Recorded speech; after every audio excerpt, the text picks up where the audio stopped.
Hi guys! Welcome back to my YouTube channel, and for today's video ay samahan niyo akong mag-assemble ng isang mini drawer or mini side bed drawer or table.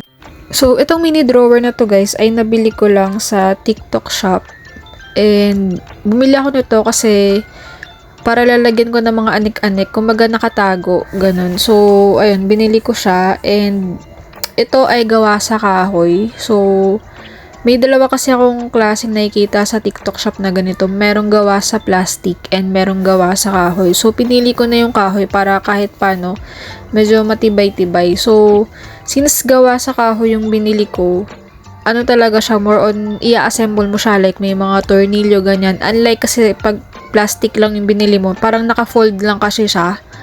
So, mas madali sa plastic. Pero ayun nga, mas pinili ko yung gawa sa kahoy. So, ayun, i-assemble natin siya ngayon.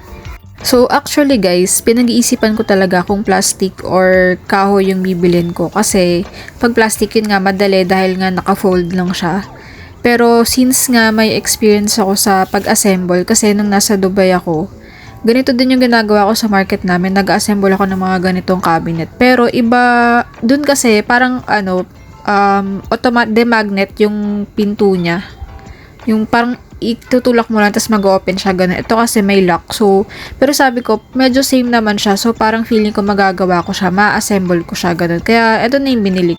So, nung time na to, chinecheck ko na yung manual and yung instructions kung paano siya gawin. So, may kasama siyang ganun, and binibilang ko kung tama yung mga nakalagay kasi may bilang kung ilang piraso, ganyan. Tapos may mga number siya kasi dun sa manual is may number para yun yung susundan mo. So, eto na, ginagawa ko na yung unang part na nakalagay dun sa instructions. So, yung nakalagay dun is gagawin mo yung unang compartment or unang drawer, ganyan. So, dito, na-realize ko na parang ang hirap kasi medyo naguluhan ako sa ano bang side yung nasa labas, ano bang side yung nasa loob, ganyan. So, medyo na-confuse ako. Hanggang sa, ayun, na-figure out ko na kung ano yung magkasama or ano yung magkadikit, ganyan. So, ayun, tinornilyohan ko na. And yung tornilyo, guys, or yung screw pala, ay kasama dun mismo sa box.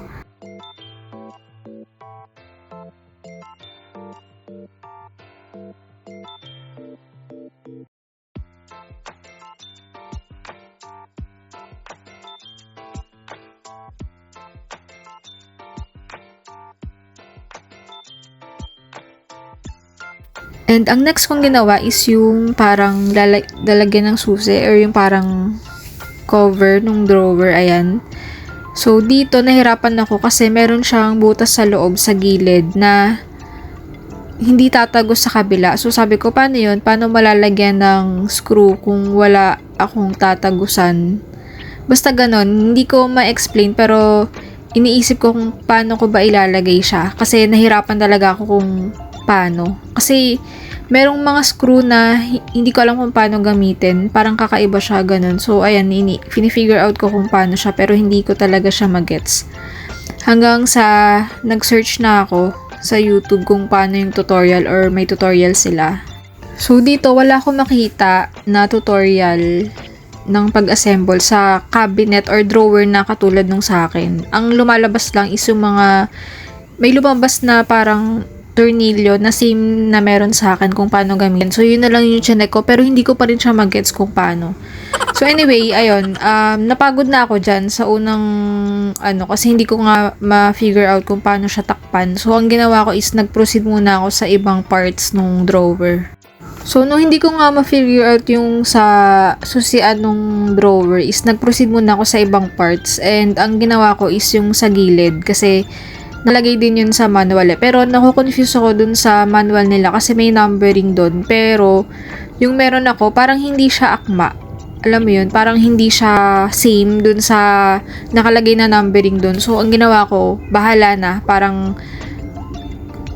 basta sumakto siya, ganyan. So ayun, ginawa ko muna yung side or yung pinaka-outer niya para at least ma-figure out ko na din yung iba paano.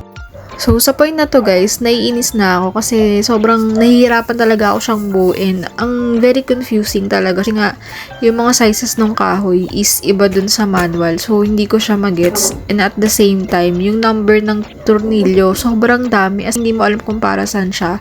And mas nakakalito yun kasi yun nga, hindi mo alam kung para saan siya and mas okay sana kung sakto lang para at least alam kung para saan talaga siya gagamitin.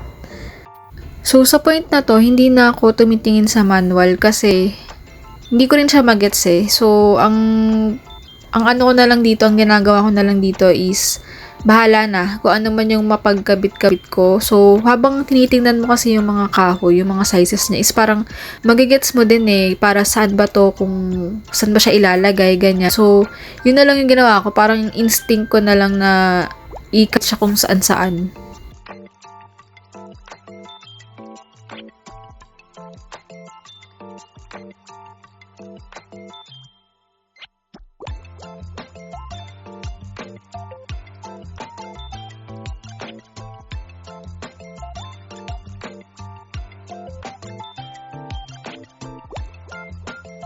So, sa part na to, natuwa na ako kasi nabuo ko na yung parang skeleton niya or yung paglalagyan ng mga drawer. Kasi 'di ba madali na lang kasi ayan na, kita mo na yung mga square niya. So, madali na lang.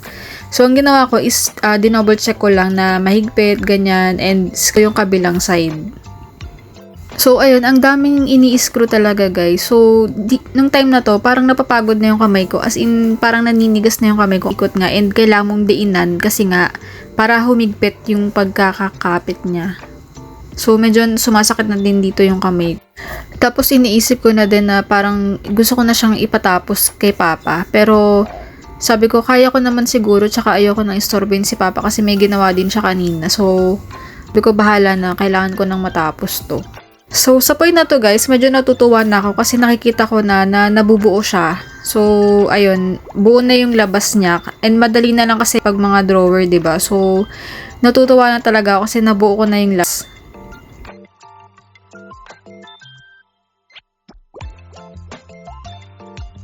So, sa point na to guys, ay nagets ko na kung paano gamitin yung ibang tornilyo. So, katulad nito, since kakaiba nga siya, nagets ko na siya kung paano siya gamitin, yung sa side. So, tinuloy-tuloy ko na siya para matapos ko na.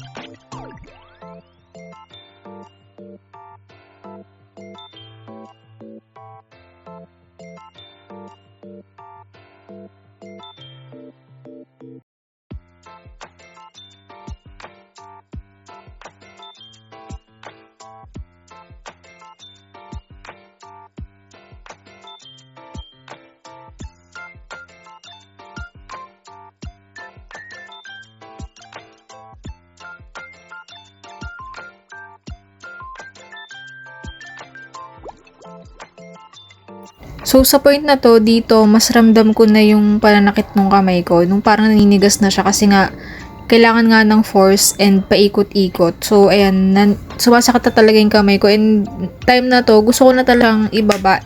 Gusto ko na siyang ipatapos kay Papa. Pero sabi ko, andito na eh, malapit na eh. So, ayun, sabi ko, bahala na. Tapusin ko na lang.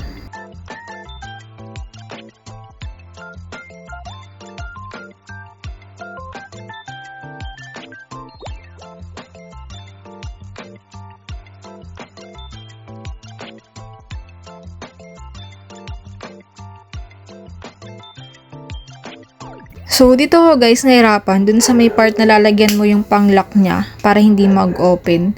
And na-realize ko na sana inuna ko muna yun bago siya buuin. Kasi ang hirap na niyang lagyan ng tornilyo. So, medyo nahirapan talaga ako sa part na yun. Pati dito guys sa ng paglalagay ng lock. Kasi yun nga, walang butas yung nasa likod niya. So, kailangan mo talagang bigyan ng force para mag-push through yung tornilyo. So, nung nakabit ko na yung hawakan and yung lock, na-realize ko na hindi siya maikot kasi sumasagi dun sa bilog, dun sa hawakan. So, sabi ko, ano ba yan? Parang ang hirap naman kasi nga hindi siya maiikot dahil sumasan sa hawakan. So sabi ko, hindi ko na lang lagyan nung hawakan. Doon na lang ako hawak sa may lock.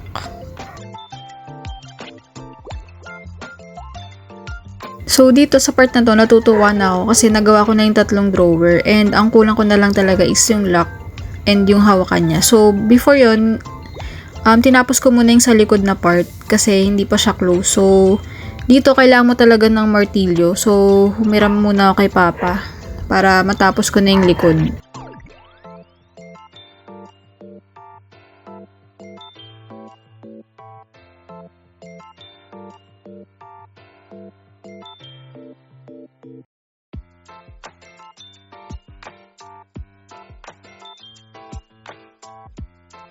So, after ko ma-close yung likod, ay bumalik na ako dun sa alaganan ng lock sa gitna. So, dito na-realize ko na medyo mali pala yung ginawa ko kasi dapat nilagay ko na yung lock bago ko siya buuin ng ganyan. Kasi ang hirap na niyang pakuan or ang hirap na niyang screw kasi may nakaharang na sa taas. So, yung kamay mo is nasasagi na dun sa taas. So, hindi na siya totally malagyan ng screw. And hindi na talaga mapakuan ng maayos, hindi na siya malagro ng maayos. So dito, sumuko na din ako kasi sabi ko, ano ba yan, wag ko nang lagyan ng lock kasi yung isa dun sa pinakababa is nalagyan ko naman and yun, nalalak ko siya ng maayos. So sabi ko, hindi ko na kaya dalawa dahil masakit na rin yung kamay ko. So sabi ko, kahit yung isa na lang may lock, okay na. So after nun guys, ayan, inayos ko na siya and sinek ko kung nasasara ba siya maigi, ganyan. So natuwa naman ako sa kanalabasan niya and dun sa pinakababang part ay hindi ko na nilagyan ng hawakan kasi yun lang yung may lock. Eh pag may nilagyan ko ng lock ay hindi na siya masusi, hindi na siya maikot. So sabi ko okay lang kahit yun lang yung may lock, at least 'di ba? So, finally, ito na yung ating finished product, guys. So, after 3 hours, natapos ko siya. So, yung ibang screw, yung ibang mga may butas kasi sa gilid. So, hindi ko na nilagyan ng screw. And yun, happy naman ako sa ginawa ko. So, ang working lang na lock dyan is yung sa pinakababa. So, ayun. So, nalagyan ko na siya and nilagyan ko na siya ng mga gamit. Inayos ko na siya and sobrang happy naman ako. So, nabili ko lang to sa TikTok shop, mga around 600 plus ata kasi merong voucher, may voucher ako doon and sale ko din siya binili kaya mas nakamura ako. And baka ipaayos ko pa rin siya kay Papa next time para at least maayos yung mga locks natin and magamit kasi yun nga yung purpose ng pagbili ko ng may lock 'di ba, para magamit. So anyway, ayun lang guys and thank you for watching.